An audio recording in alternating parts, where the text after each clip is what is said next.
mysteries mankind cannot explain. But advances in technology have led to new theories, and the search is underway for evidence that may unlock the most baffling questions of our time. On Mystery Quest.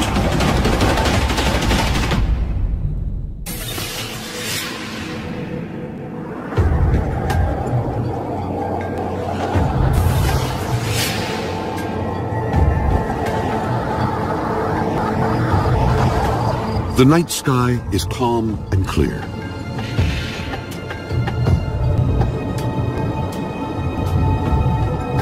Across miles of desert, nothing moves, except one car with two men on a mission. I can prove it. I know the place.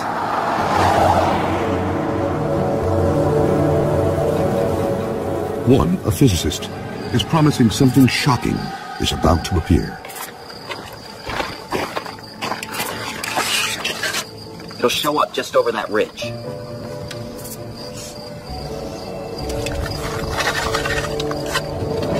Then, right on cue, an object appears from nowhere. Oh my God, what is that? The bizarre craft disappears, and a secret is revealed. I told you, we're not alone.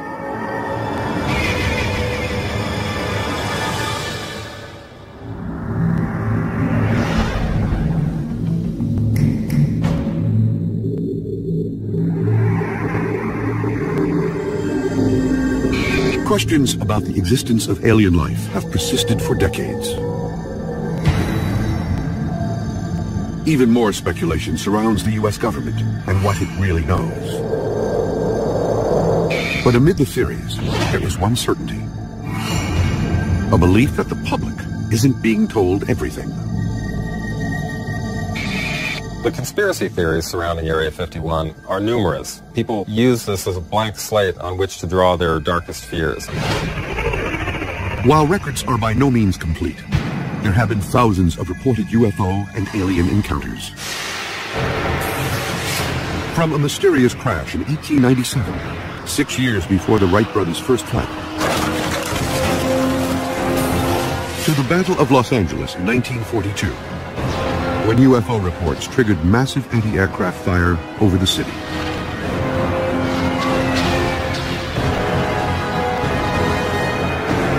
And the most famous UFO crash in U.S. history, Roswell, New Mexico. If I was in charge of the military and the government, I would do exactly what potentially has been done, and that's keep it a secret. For decades, there has been one location believed to be the epicenter of this government cover-up, Area 51.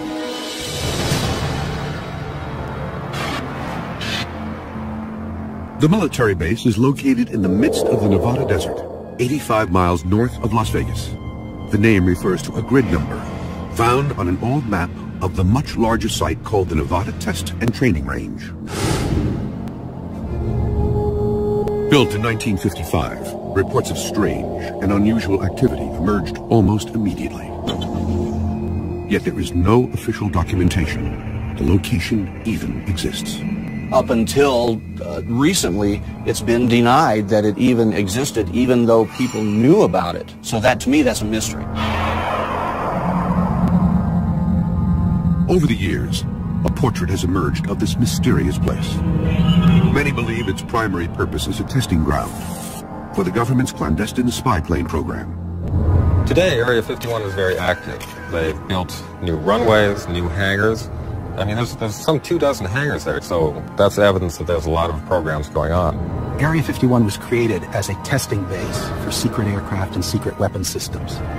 That's all we know for sure, and that's all that the solid evidence is telling us.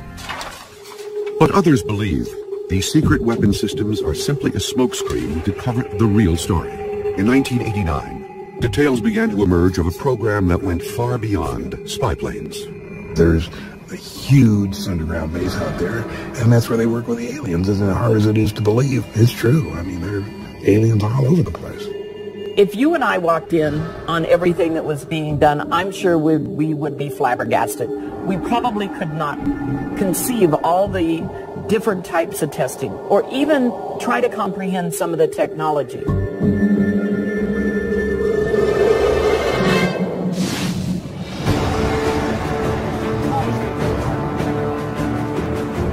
Mystery Quest is mounting an investigation to try to find evidence of any government cover-up. The expedition team will look for physical evidence of UFOs in the desert surrounding Area 51. To do this, they'll search the sites of reported crashes. Pete, I think we found something here. You may want to come take a look at this. The science team will test recovered metal fragments and determine if they are from Earth or another world.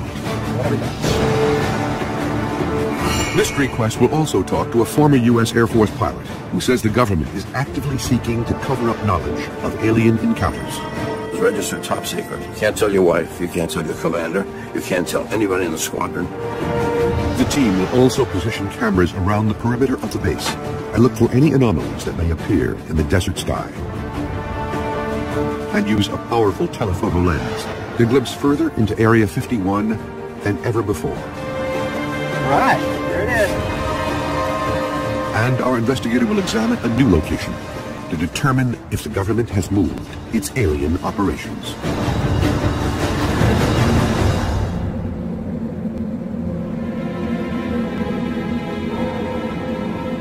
Area 51 operated in secret for decades. A lot of people think that there's UFO activity at Area 51. With good reason. I mean, because of such a secretive nature. And the cat was let out of the bag by Bob Lazar. In 1989, physicist Bob Lazar claimed that the government was testing alien spacecraft at Area 51. Bob comes by the house at night, we're sitting over there, and says, I saw this today. And I said, theirs or ours? And he said, theirs. John Lear, a retired airline pilot, is a close friend of Bob Lazar. Lear says Lazar told him he worked at Area 51, analyzing the propulsion systems of alien spacecraft. These spaceships could travel millions of miles an hour using a strange atomic substance called Element 115, a material which allows the craft to move through space by bending and drawing it around the ship. Space is a fabric. We think of it as a nothing, as just something cold, or only containing one hydrogen atom per square meter, but it's actually a fabric. You can actually pull it. So you can go, if you could go 1,000,000 miles every 12 milliseconds, you can figure out that's pretty darn fast.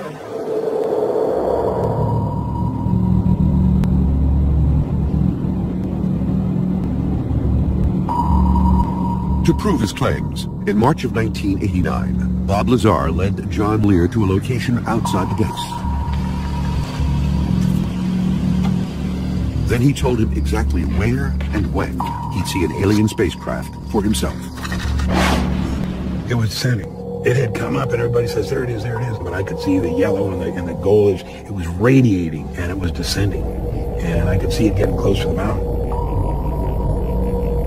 It was a classic saucer shape. If you put one plate on top of the other, that would be a flying saucer. That was what I saw. Secret test site. And just a few minutes ago, we saw one of the government extraterrestrial UFOs fly over there. We all watched it for about 7 or 8 minutes. Lear was stunned by what he saw and is convinced to this day it was not of this world. It was exactly the day, exactly the night, exactly the time that it came up. So he had to have worked there. He had to have, been involved in the program to get information like that.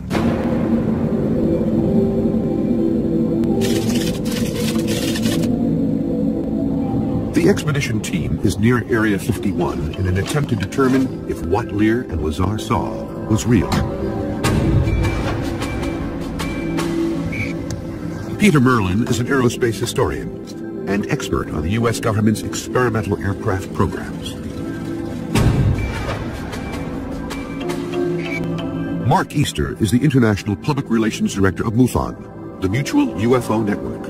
MUFON is the world's largest civilian UFO research organization.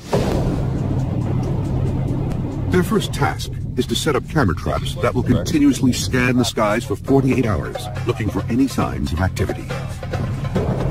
We're on the Highway 375. We're headed towards Groom Lake Road, which is here, and we're going to get up on this side up in the desert and put the surveillance cameras up in this area here. There's less chance of somebody, happening across it. Leave them for 48 hours and see what happens.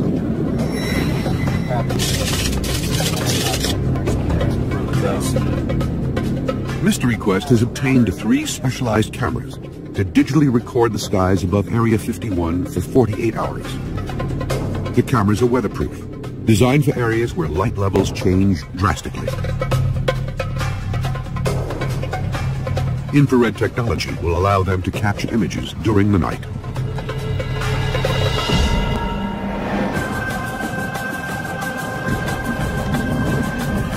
But penetrating a possible government cover-up is no small task.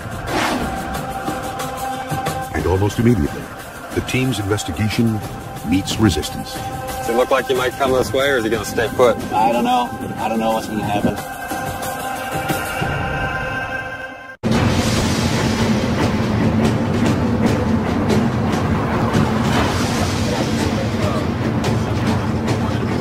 Mystery Quest has traveled to the Nevada desert, hoping to unlock any cover-up about what our government really knows about alien life and UFOs.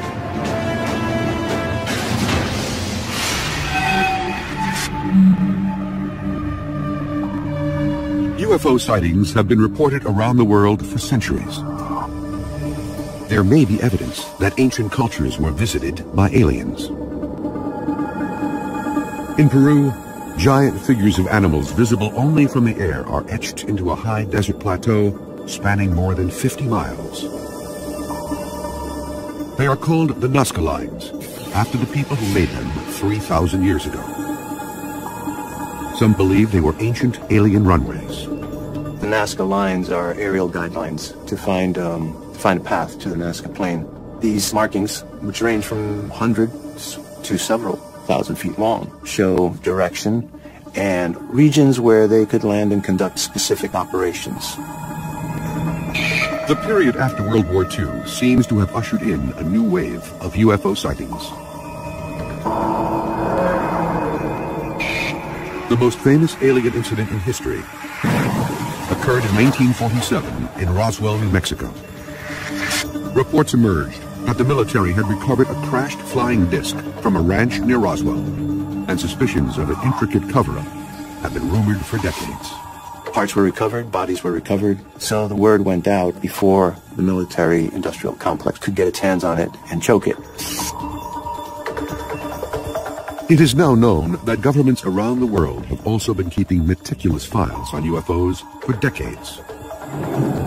The United States has yet to fully release its files, but in 2008, the British government opened its files to the public. The reports were astounding. Thousands of unexplained UFO sightings. One of the most incredible incidents happened to an American Air Force pilot, Milton Torres. In 1957, Torres was stationed at a Royal Air Force base in Leeds, England. Only in the past year has he been authorized to recount what really happened to him. They scrambled me. It was the most incredible thing. This would be a hot fire mission. This meant he had orders to shoot down whatever was up there. And I would be cleared to fire, and I would select 24 rockets. Torres climbed to 30,000 feet. The clouds were thick, slightly obscuring his view. But the image on his radar screen was clear. The UFO was less than a mile away. It registered as the size of a football field. Yet it was zigzagging through the sky at an incredible speed.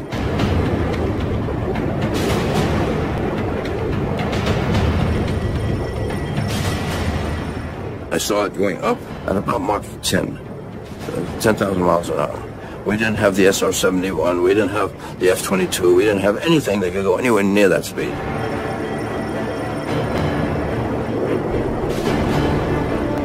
Then, suddenly, the radar image disappeared almost as quickly as it had appeared. But Torres would quickly learn. The government didn't want him talking. The next day, the spook came from the embassy in London. So the man said, "No, you can't tell your wife, you can't tell your commander, you can't tell anybody in the squadron, including your wingman. It was registered top secret. If you say there's anything to anybody, we'll take you off flying status. Well, I worked hard to become a fighter pilot. I wasn't about to lose that, so I better shut my mouth. Some argue that what Milton Torres observed was only a radar anomaly. But more than 50 years later, the career pilot is convinced about what he saw. Anybody who tell me some bull story, and the Air Force with the weather balloon crap, weather balloons don't go Mach 1. This thing was going all kinds of speeds. So whatever it was not made of this earth.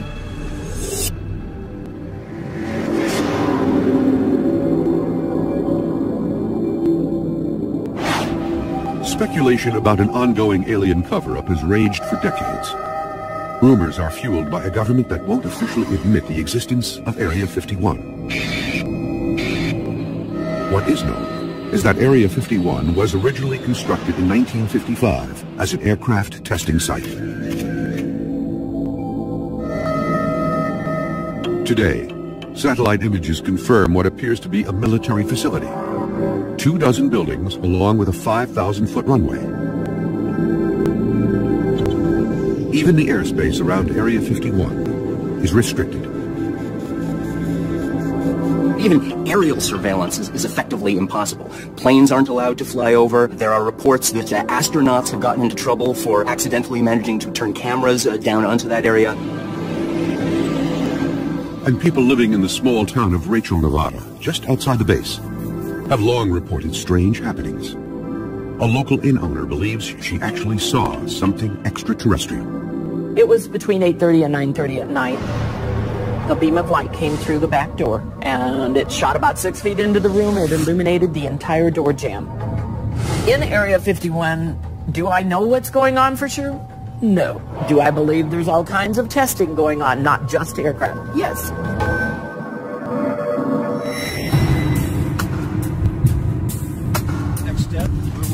After setting the camera traps, the expedition team approaches the perimeter of Area 51 in an attempt to survey the base. There is no official main gate that leads into Area 51, but any approach makes it clear that you are not wanted.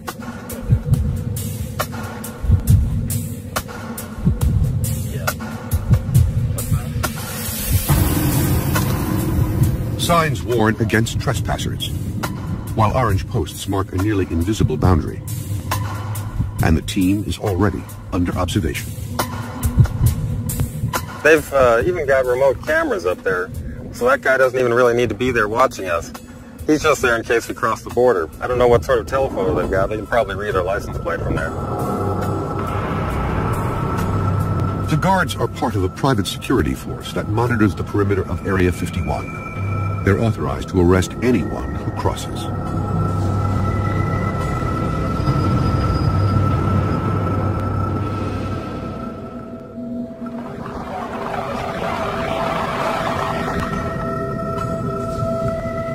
The investigators decide to test Area 51 security at another gate. You look like you might come this way, or is he going to stay put? I don't know. I don't know what's going to happen.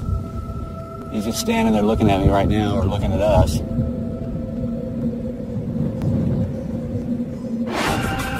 Merlin and Easter realize their investigation into Area 51 is going to require a new strategy. The next attempt could lead to a new discovery or their arrest. I honestly don't have a good feeling about this.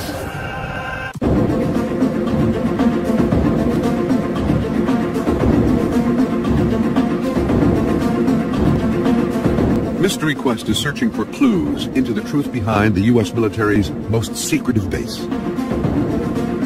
Many believe the government is involved in a cover-up of recovered alien technology and life forms. But what has been confirmed is that strange things happen near this desert testing grounds. Without warning and without explanation.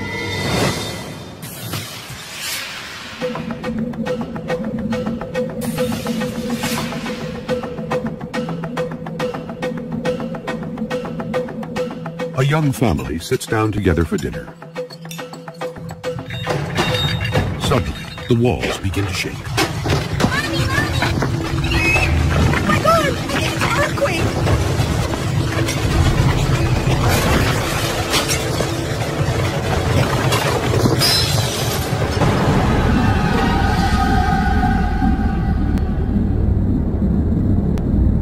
Geologists confirm it's not an earthquake, and weather services report no unusual activity. This mysterious wave is called a skyquake, but its origins are completely unknown. One theory is that these quakes are caused by a plane developed at Area 51 that flies so fast it is not called supersonic, but rather hypersonic. The government has never admitted it exists, but its code name is reported to be Aurora. The Aurora is one of the airplanes that has probably brought more people to study Area 51 than anything else. It was rumored to be something that could fly faster than Mach 5. Mach 5 is almost 4,000 miles per hour, twice as fast as any known airplane ever built. The rumors about Aurora were fueled by mysterious condensation trails that appear to be unlike any ever seen. Photographs show bizarre contrails, which consist of circular shapes evenly scattered throughout a line. People who believe in the Aurora project point to these sightings of these kind of mysterious contrails in the sky. They're sometimes described as being like donuts on a rope or pearls on a string. The idea is that the highly innovative propulsion system of the Aurora aircraft would produce this kind of characteristic contrail. The incredible abilities of the Aurora have led to speculation that alien technology must be behind such a powerful airplane. But conclusive proof of the program has yet to publicly surface. So far, in all the years since there were rumors about Aurora, there has never been any hard evidence that such a plane actually exists.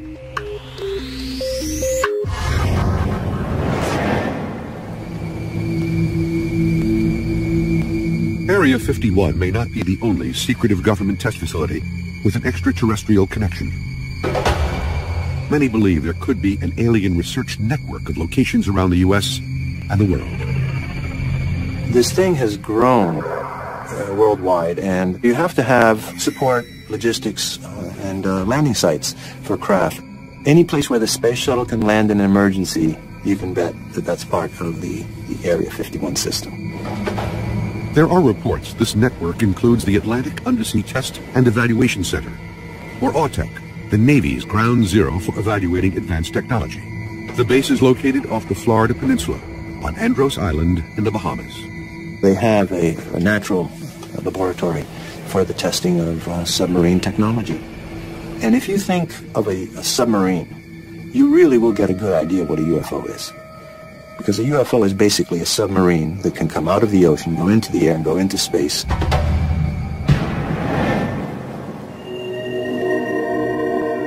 One location rumored to be in this network of new secret bases is 800 miles away from Area 51 in Green River, Utah.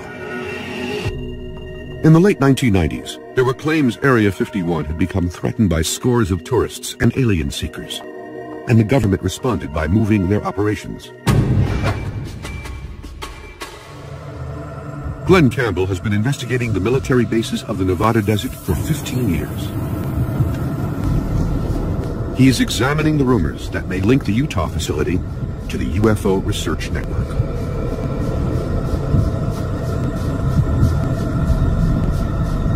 This looks like it. We're coming up on what looks like a gate. This is the main launch complex. This is the heart of this supposedly secret facility. I'm going to get out and check it out. The facility was once part of a huge missile test range called White Sands. Man, we got here just as a monster storm is blowing in from the west. This is what I think is the central launch complex. It seems to be in the center of the pads. I don't know what's in here exactly. They got this big old steel door.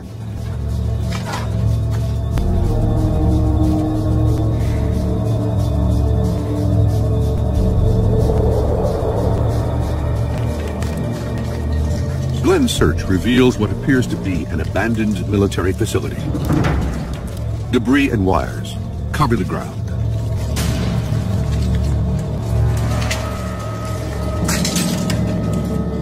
More importantly, there is no evidence of alien or any other research activity.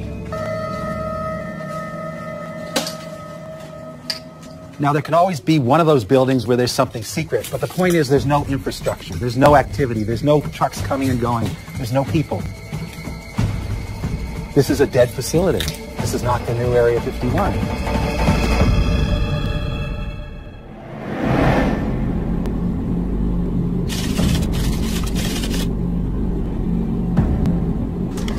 There is a belief that physical evidence may be lying in the desert.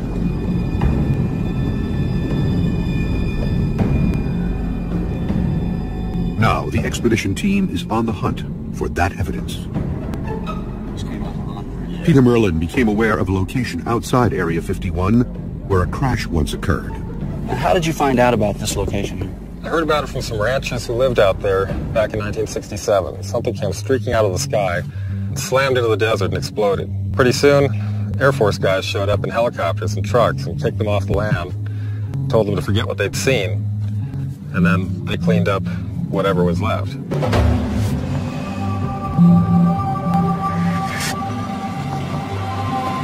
There was one piece they didn't find. Check this out. You ever seen metal folded like that before? Oh, I have not. I mean, that's incredible. The force, it must have been planted in the ground at extreme speed. Not sure what kind of alloy that is. It's like stomping on a beer can. It's almost like it went straight in. But there's no impact crater here. I don't think it hit right here. I think it hit somewhere else and parts went all over. The piece is too large to move for testing. The team decides to split up and scour the desert for smaller debris. What we're out here looking for, it's not just what might be aircraft parts, but you can't assume what you're looking for is man-made. You have to be open to whatever the case may be. Now, if it's a piece of something that I'm concerned about, I won't touch it unless we get a Geiger counter on it. The Nevada desert was the site of many atomic tests. Caution is paramount.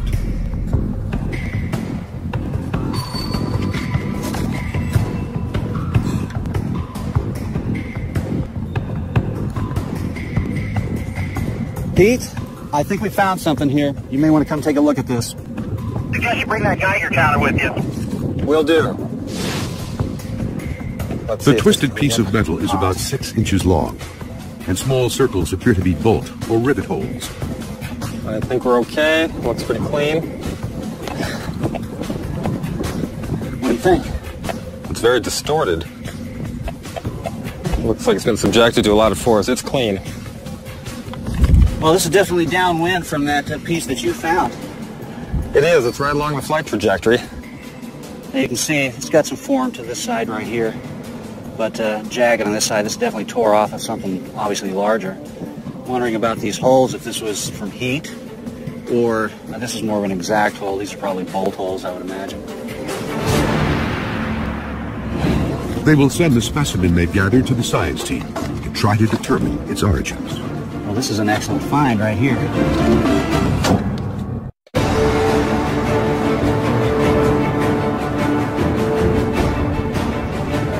Mystery Quest is investigating whether the U.S. government is hiding a UFO research program at Area 51 and other locations. There was only one place to get a clear view of Area 51.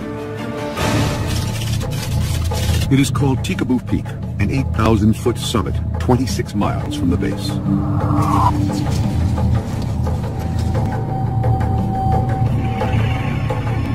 The team will be led by Glenn Campbell, who has led many excursions and is familiar with the hidden trail that leads to the peak. But this trek is different. Oh my God. Now that's a big lens. This is the largest telephoto lens ever brought to Tikaboo Peak.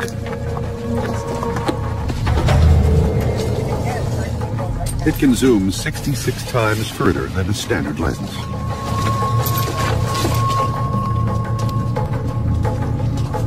The team makes steady progress as Campbell leads the group to the summit.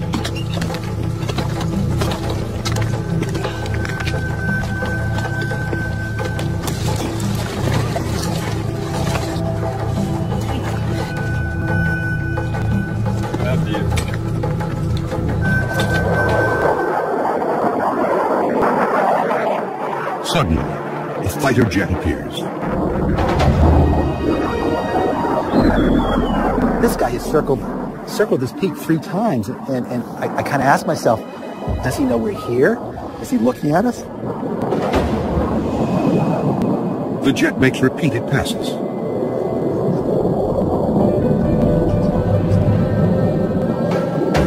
Man, he's coming down really low, right through the valley there. Wow.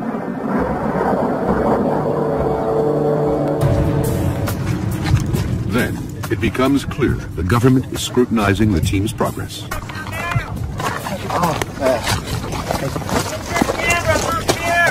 Coming! Coming! A military helicopter suddenly swoops in for a closer look. Man, they have to be here for us. Is he circling this peak? He's circling the peak. He has to be here for us. Well, there's no question. He's here for us.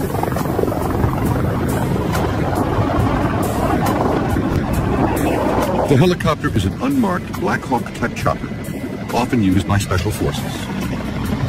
They have never bothered with us here before. My concern is we're not going to be no one's going to interfere with us up there on the peak. We get down below, we may find the sheriff waiting for us, the local law enforcement. There's the helicopter again. And he's directly over Typical Peak.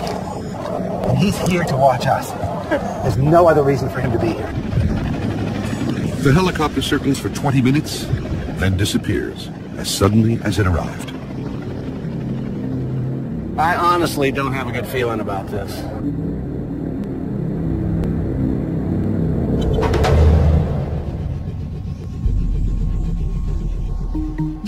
The science teams receive the wreckage from the desert. Dr. Jerry Delaney at Rutgers University Lab will oversee the testing, using an electron microprobe, a device that can determine almost 100% of the elements that make up any object. Dr. Delaney will test for anything extraterrestrial. There are very distinctive features that are the signature of the trip through the Earth's atmosphere. Anything that comes through the atmosphere, whether it's a stone the size of my thumb or a spaceship, is going to heat up and it can form a crust in some circumstances.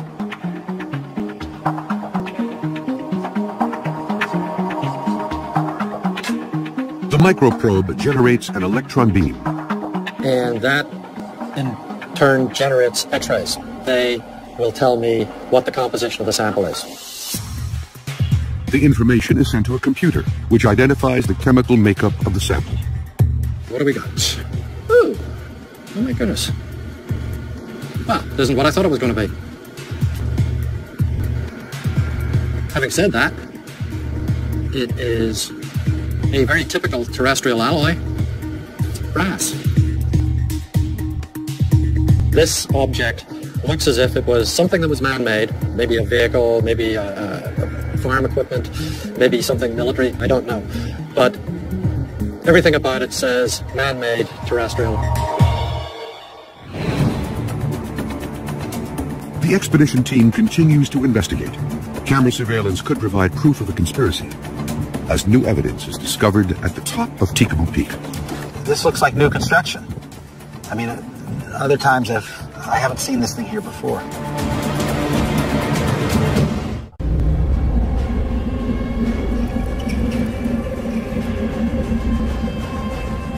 Mystery Quest is deep within the Nevada desert, trying to unlock the puzzle of extraterrestrial life at Area 51.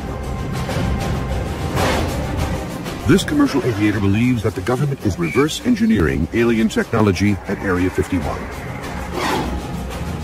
This Air Force pilot says he encountered an alien craft at 30,000 feet. And these researchers are trying to gain more information, using an incredibly powerful high-definition lens to peer into the base. The team has climbed 8,000 feet to capture the closest images ever taken of Area 51. Surveillance helicopters and jets have buzzed the expedition and seem to confirm there is something the government does not want revealed. All right, there it is. That's what you wanted to see. There's Area 51. The team looks at recent satellite images, providing a bird's-eye view of the base. They'll compare these images to what they see through the high-definition lens. New construction would prove that Area 51 is an expanding facility.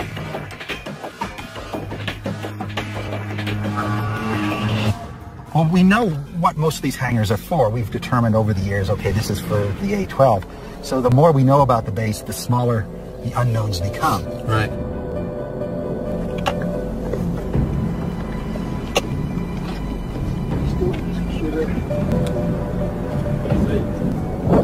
The team examines the base through the powerful lens. Multiple buildings and runways are clearly visible on the monitor. But no cars or people are observed. Then, Glenn Campbell notices something. This looks like new construction. I mean, other times I haven't seen this thing here before. Wow, what do you suppose it's for? Well, it's big. And what do they need a hangar that big for?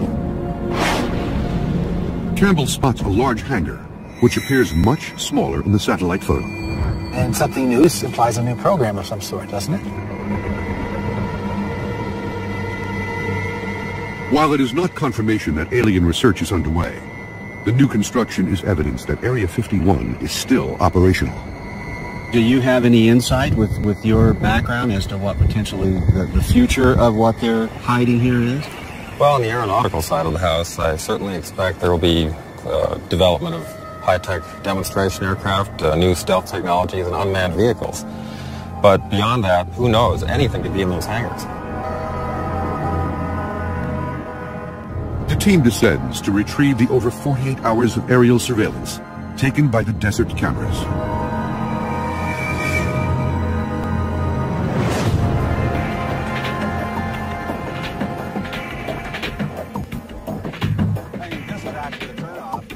The footage reveals two possible sightings.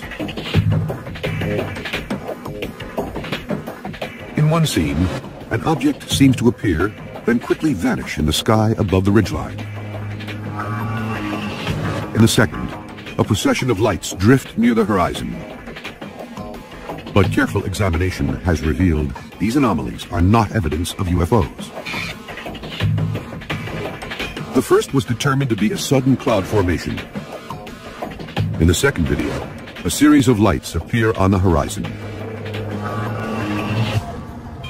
However, after examining the evidence, the team concludes these lights are most likely headlights from passing automobiles.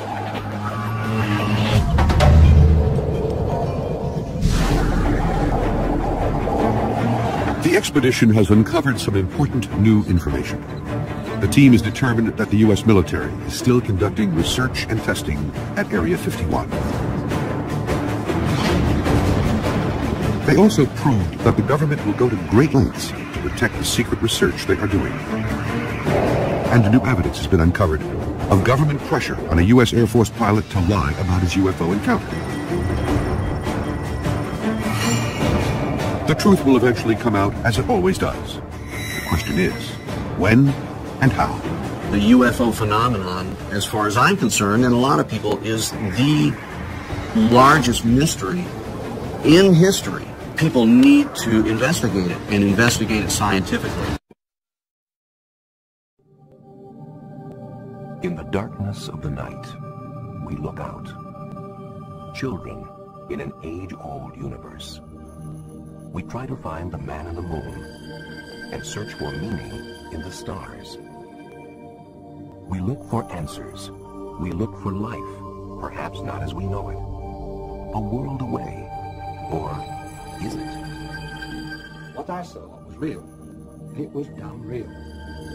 Over the last 50 years, reports of UFOs and of encounters with extraterrestrial beings have reached astronomical proportions.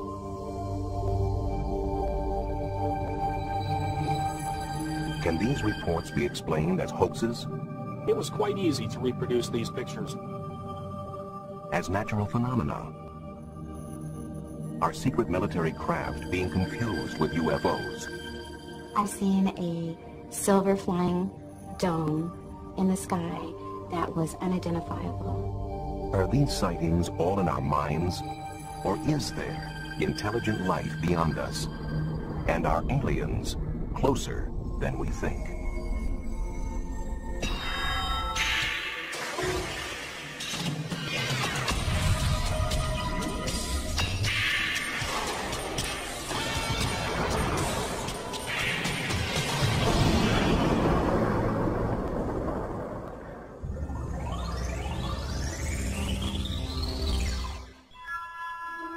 We have long been intrigued by the notion of life on other planets, and our popular culture has been filled with images of UFOs for decades.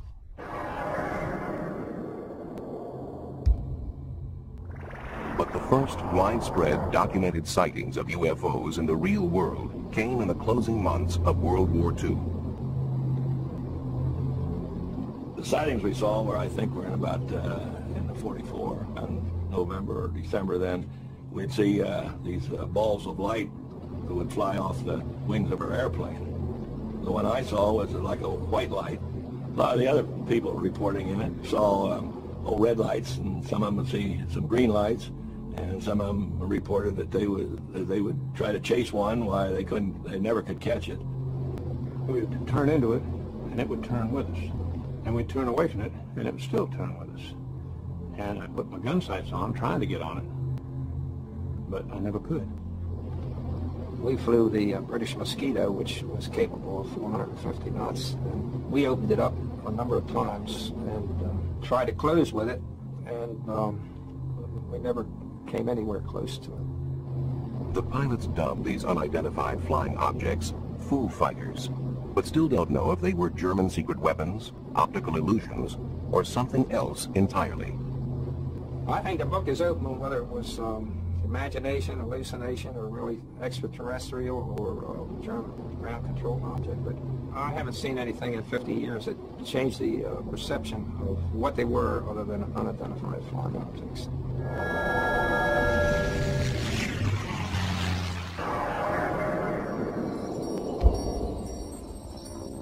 2 years after the end of World War II in Washington State, a private pilot named Kenneth Arnold reported seeing peculiar-looking aircraft near Mount Rainier. The craft appeared to wobble and flip and were flying faster than any Arnold had ever seen.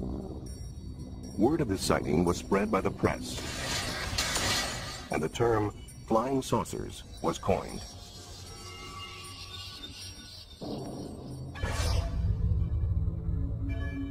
Although life in post-war America seemed tranquil enough, such reports of unidentified flying objects began to multiply. Were these UFOs Soviet reconnaissance planes? Could this explain their apparent presence around U.S. military bases? Fear began to emerge. Atomic secrets could be at risk. National security at stake.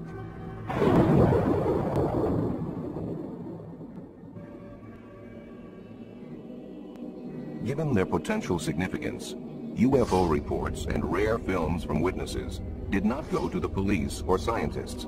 Rather, for 22 years, they were collected as part of Project Blue Book for Air Force investigation. The head of the project explained why. First of all, to try to determine if the UFO phenomena presents a threat to the security of the United States. And second, to determine if the UFO phenomena exhibits any technological advances which could be channeled to research and development. Finally, in 1969, the files were closed. The Air Force conclusion? No threat and poor data. They looked at 3,201 sightings. They categorized every single one. They did a quality evaluation of every single one. And what they found was 21% of the 3,201 cases that they examined had to be listed as unknowns, completely separate and distinct from the 10% that were listed as insufficient information. They found that the better the quality of the sighting, the more likely to be an unknown. And yet, what did the Secretary of the Air Force say to the public? He said that on the basis of this report, we believe that no objects such as those properly described as flying saucers have overflown the United States. Still, many remained unconvinced by the official government findings, and their disbelief seemed to find support for a time in 1987. It was then that British researcher Tim Good laid his hands on a briefing document which was addressed to President-elect Dwight D. Eisenhower and dated November 1952. The papers appear to reveal the U.S. government's clandestine recovery of aliens after the 1947 crash of an airborne object in New Mexico. Those in charge of the recovery were called the Majestic 12. According to this document, a local rancher reported finding a flying saucer that had crashed 75 miles northwest of Roswell Army Airfield. During the recovery, 4 dead aliens were supposedly found. Their remains were allegedly removed and sent to several different locations to be analyzed.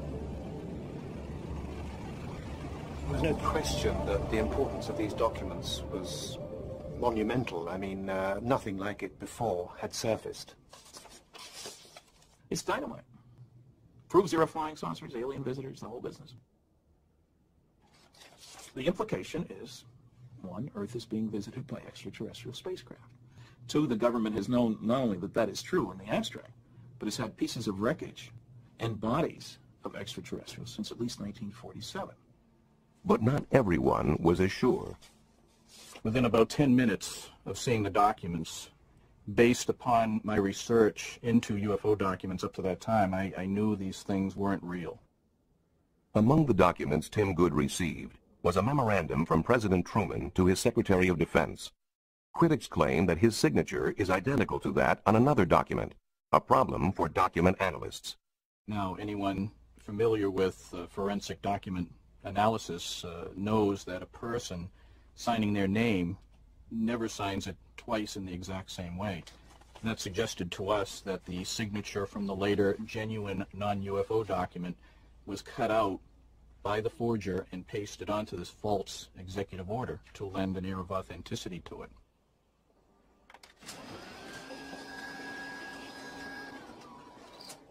They say the signature on there is identical to another signature from a different memo, which I found in the first place. I say if you hold them up to a light table, they are clearly not identical. Regardless, though Tim Good admits the letter itself may be a fabrication, he does not dismiss the information contained within. I am convinced that whoever fabricated that document, if it was fabricated, must have had inside knowledge. There's no way it could be otherwise. And there's no question that the Majestic 12 papers have indeed pointed people in the right direction. And I think essentially the information contained therein is accurate. Eventually, to get a more complete overview of government documentation regarding UFOs, the Citizens Against UFO Secrecy went to court. The National Security Agency, however, tried to block them. We filed for the 21-page above top secret affidavit. The judge referenced it in his finding, and we eventually got it. The only trouble is, as you start to go through it, you find that it's blacked out, and pretty soon all blacked out. 75% of the document isn't there. People say, scrape away the black, there's nothing underneath. They Xerox it first.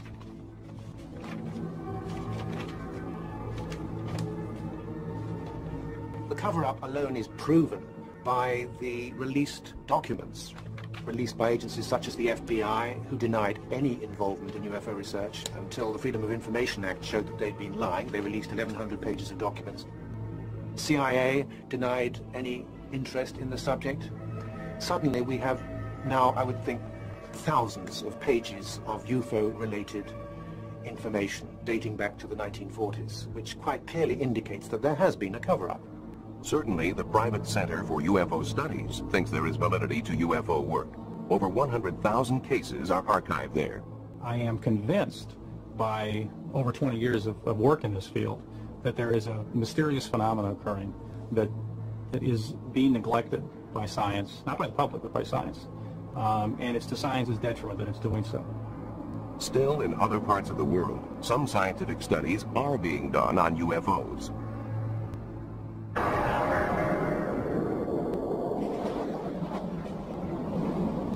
In March 1990, in the former Soviet Union, fighter planes scrambled to investigate pulsing lights northeast of Moscow. For 3.5 hours, they stalked the lights, which moved at speeds up to 3,000 miles an hour. No radar image appeared on the screens of ground stations, but photographs were taken, and thermal imaging produced results. For the Chief of Air Defense Forces, these secret results were proof enough of UFOs. though journalists are asking if there are other sightings. These 1990 cases were only one supported by evidence. This is the only case for which there is real proof. Nor was it ever considered that the sighting was that of a stealth bomber. We never thought it was an American stealth aircraft. The radar characteristics are not the same. Stealth behaves like a plane in terms of speed and maneuverability. UFOs are very different. The unwritten rule: do not fire on UFOs.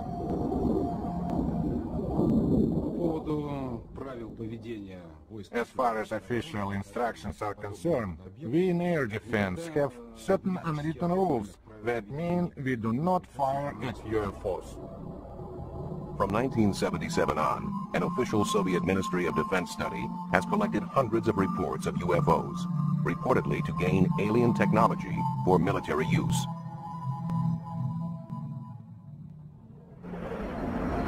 Their files list many cases. In one case, a pilot reported finding a light closing in on him, at which point his aircraft went into rapid descent. Though he landed safely, there was damage to the left wing.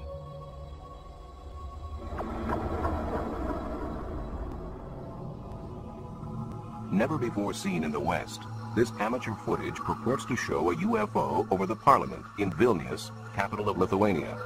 The craft hovers noiselessly, appearing to land.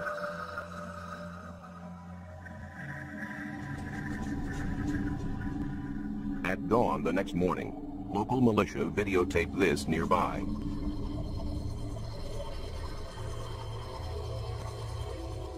Enhanced, the night visitor looks like this. It moves unlike a normal helicopter or plane.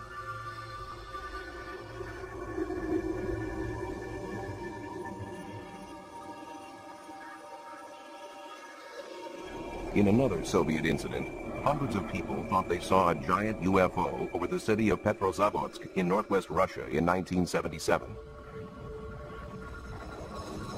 But studies established that it was the burning booster of a secretly launched satellite. Still, at the Soviet Academy of Sciences, such phenomena are considered worthy of serious inquiry. In addition to the country's military study, this governing body for academic research coordinates a countrywide collection of information for scientific analysis. Here, the Central Committee for the Study of UFOs gathers data from 10 other scientific academies. I would like to say a few words about our methods. For some sightings, we carry out investigations in the field. A sighting here has resulted in 12 years of research.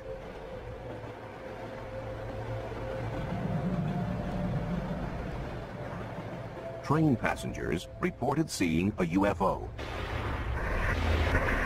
a metallic craft that landed nearby. Biologist Yuri Simyakov believes there have been permanent changes to the scene. We believe this could have been a landing site. This is a very interesting place because it has such strong magnetic fields. His experiments find living creatures shun this spot. These findings are consistent with studies of other UFO sites, where the ground appears empty of all life, even microbes. Most puzzling of all, Earth samples taken from landing sites contain tiny spheres. His work has led him to conclude these spheres were extraterrestrial in origin, containing DNA, the seed of life itself. In the U.S., tests of these samples were divided.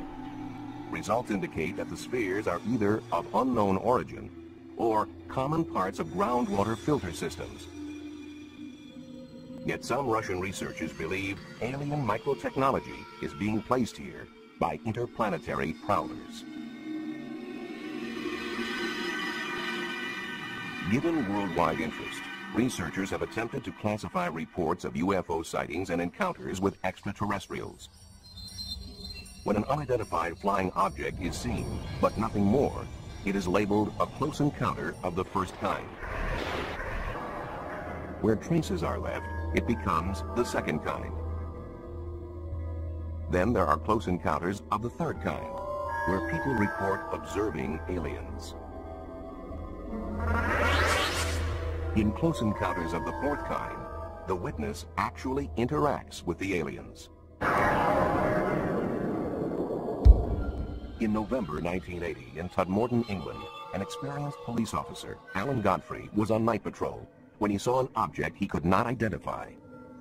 I was on a 10-6 night duty, so I decided that I would go up to this local council estate. As I was about to turn, I saw another 500 yards up the road this object.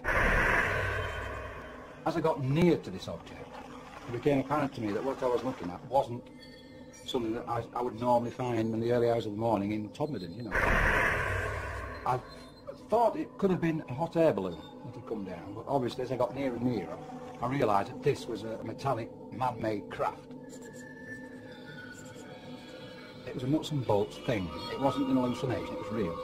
This object was 20 foot wide. It's 14 feet high. It's diamond-shaped. The bottom half of it was rotating. The top half was stationary.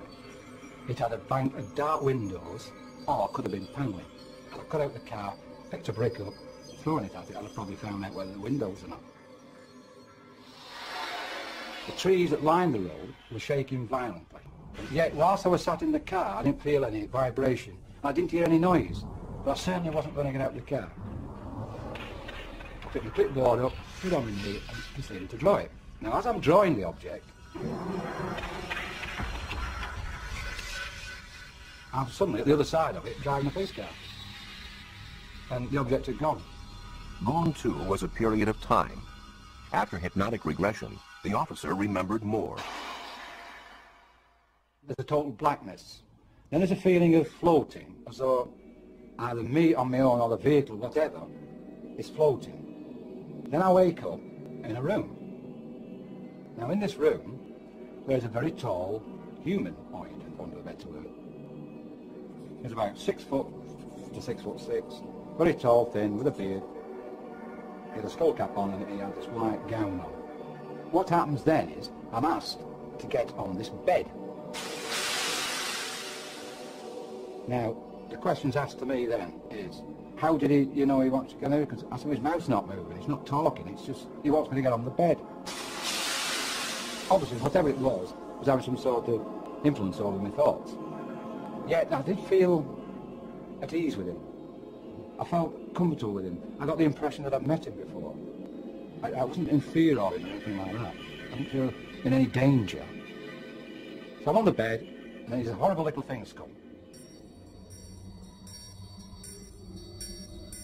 They are a lamp-shaped thing with black, dark eyes. That's the best way I can describe them. And there was about 7 or 8 of them.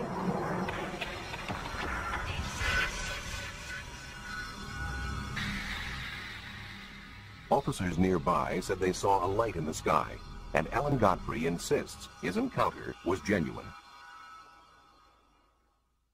I know, that night, what I saw was real. It was damn real. In 1974, in Llandrethlo, Wales, residents felt severe tremors. Tremors, which some felt were not naturally caused.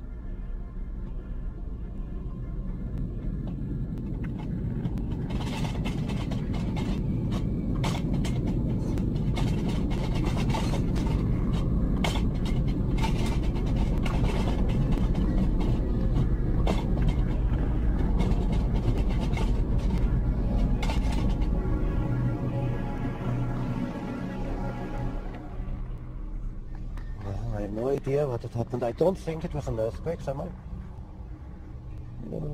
I still think it wasn't an earthquake. John Roberts wasn't the only one shaken that day. Hugh Edwards thought he saw a flying saucer. I saw this object come in, along the mountain, with the size of a bus really. right in the middle, these planes. Came across the mountain, towards the road there.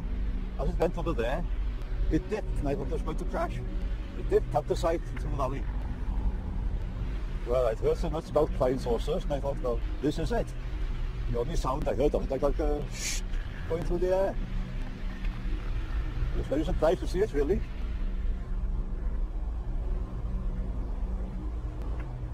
The district nurse thought, perhaps, a plane was down.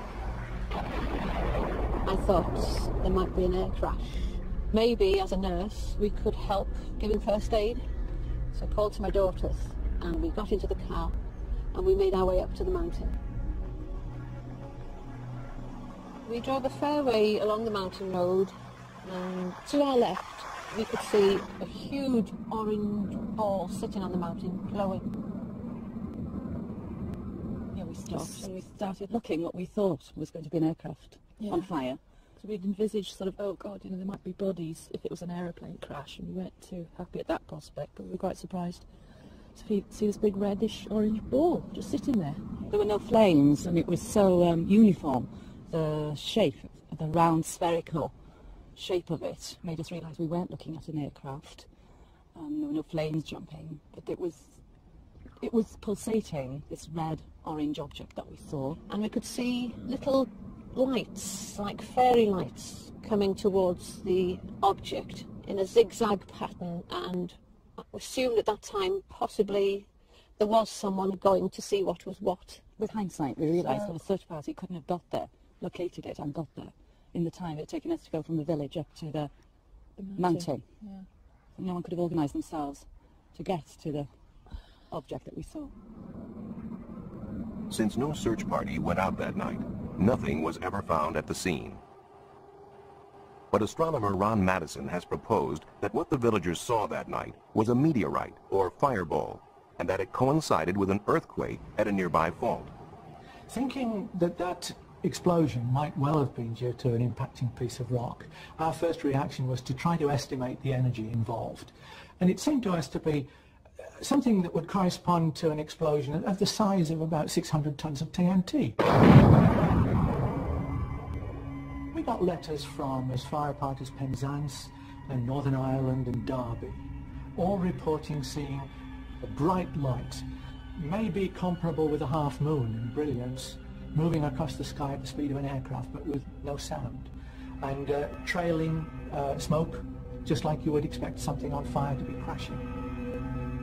In the next few days, we were to realise, of course, that the village was not very far from the Gala Fort, which is active and has been moving steadily over thousands of years.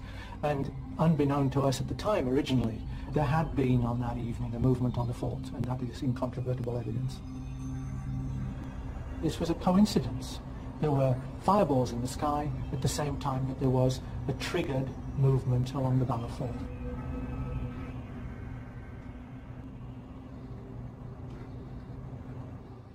Another highly publicized British sighting proved equally attributable to natural causes, but not before many believed that they too had seen a UFO.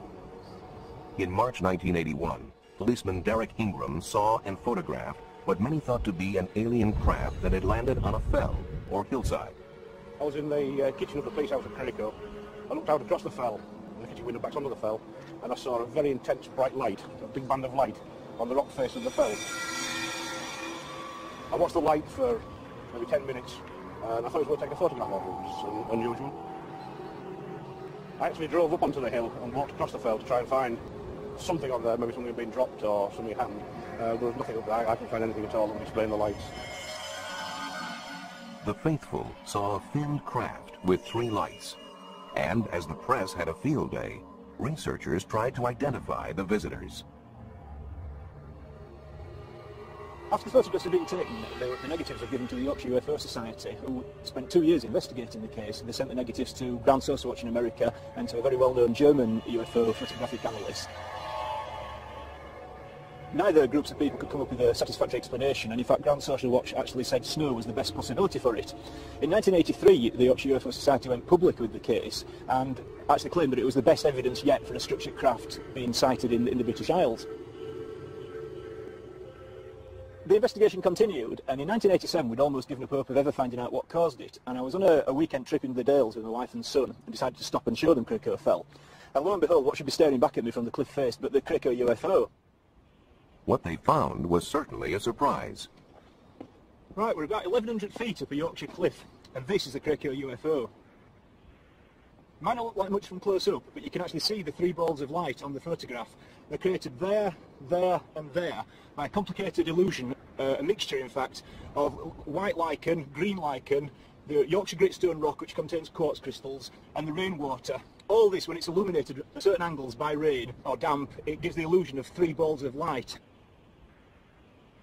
Some days it can be very bright, some days it can be very dull. On the day in particular when Derek Ingram saw it, it was amazingly bright, and that's what created the feeling in him that he'd actually seen something totally unusual, even though he'd actually looked out of his window probably every day for the previous 2 years and not seen it.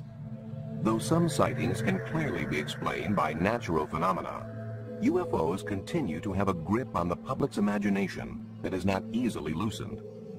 And there's no shortage of pranksters to capitalize on this fascination.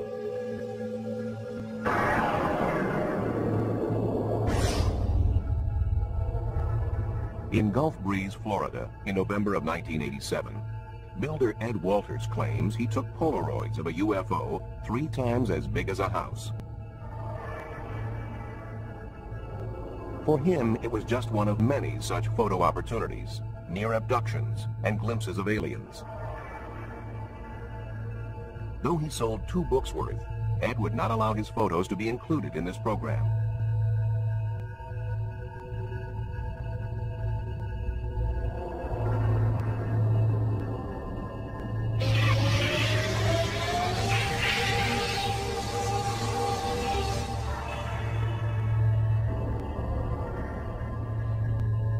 Photographs such as these are not difficult to fake, with a little know-how, a styrofoam model, and the right camera.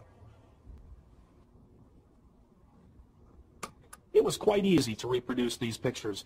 He took the majority of his early pictures, about 30 pictures, on a Polaroid 108 camera. It is very easy to double expose the film in that camera.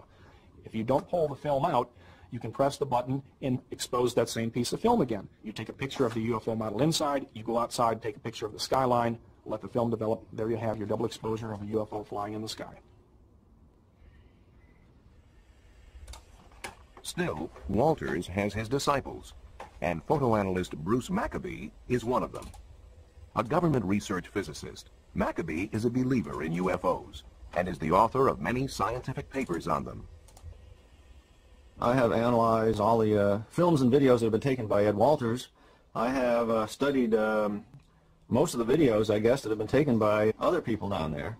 And it's just sitting there. As far as Ed's pictures and videos are concerned, it's my opinion that they are real.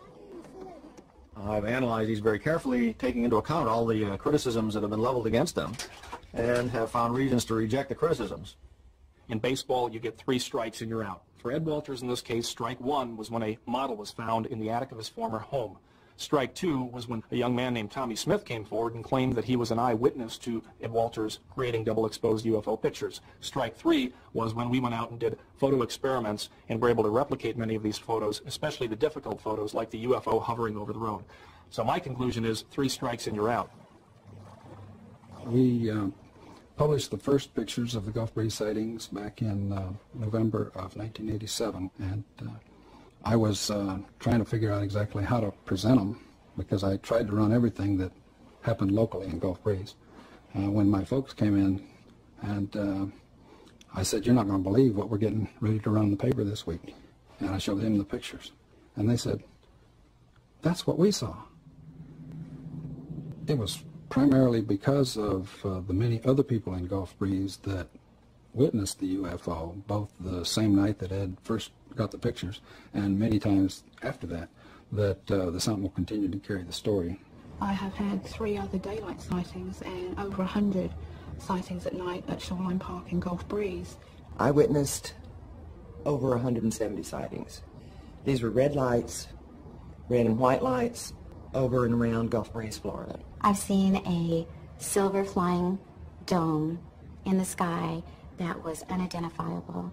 Never seen anything like that before, and it was unexplainable.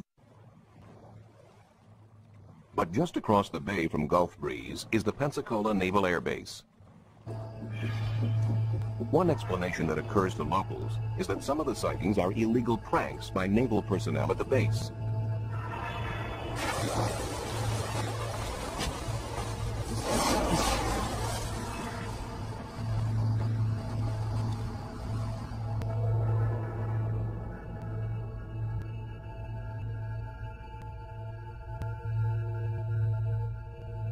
Another possibility is that actual military craft are being confused with UFOs.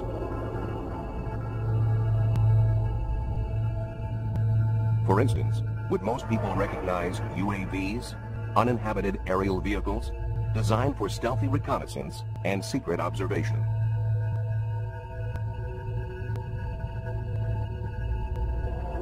Yet despite the fact that certain sightings may be hoaxes or otherwise explained by natural or man-made phenomena, we keep on looking. Our fascination only grows as scientists uncover evidence of life on other planets.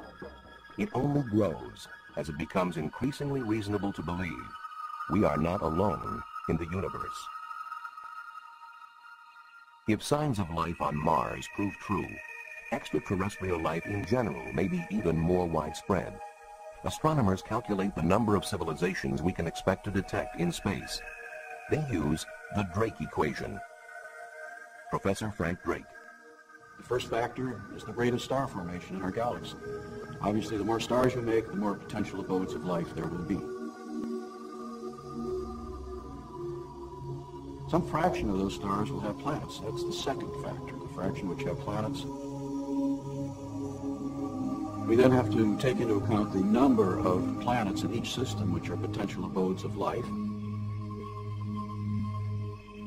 The next factor is the fraction of systems of living things which give rise to intelligence. The next factor is the fraction of systems of intelligent creatures which develop high technology, detectable technology. But how long do they last? How long are they detectable? Perhaps they're destroyed by cosmic accidents. Perhaps in an ugly way through nuclear war. More likely, we think they become undetectable because they become so sophisticated in their technology that they don't waste any energy. They don't release energy into space, and therefore there's no sign of them to detect. And so we say, well, there must be some longevity. L, the length of time typically a civilization is visible. And now if we take the rate of production and multiply by that L, the end result is that thing we started out to find, which is the number of detectable civilizations in space. And the number is getting bigger. 7 new planets have been discovered in the last year.